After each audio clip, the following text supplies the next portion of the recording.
হাজার তিনি সাফা পাহাড় থেকে মারওয়া পাহাড়ে দিলেন দৌড়। কোথায় পানি? পানি নাই। মরুভূমির বালির মধ্যে সূর্যের তাপ যখন পড়ে যায়, মরীচিকার মতো ঝলসানির একটা দৃশ্য ভেসে ওঠে, মনে হয় সাগরের পানি, আসলে পানি নাকি। তিনি সাফায় যায়, যে দেখে পানি নাই। মারওয়াতে যায়, যে দেখে পানি নাই। পানির সন্ধানে হাজার আলাইহিস সালাম 7 বার 2 পাহাড়ের মাঝখানে দৌড়াদৌড়ি করলেন। ওই পাহাড়ের মাঝখানে এই মহিলার পায়ের ছাপ লেগে গেল। এই দৌড়াদৌড়িটা আরশের উপর থেকে আল্লাহ এত সুন্দর উপভোগ করেছেন।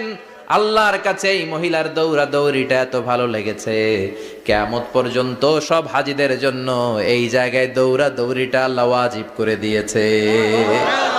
এই জায়গায় দৌড়াদৌড়ি না করলে হজ হবে না, উমরা হবে না। এই দৌড়াদৌড়িটা, মহিলাটার স্যাক্রিফাইস, হৃদয়ের আবেগ আর ভালোবাসাটা আল্লাহর কাছে এত পছন্দনীয় হয়েছে, কিয়ামত পর্যন্ত আল্লাহ চান সবাই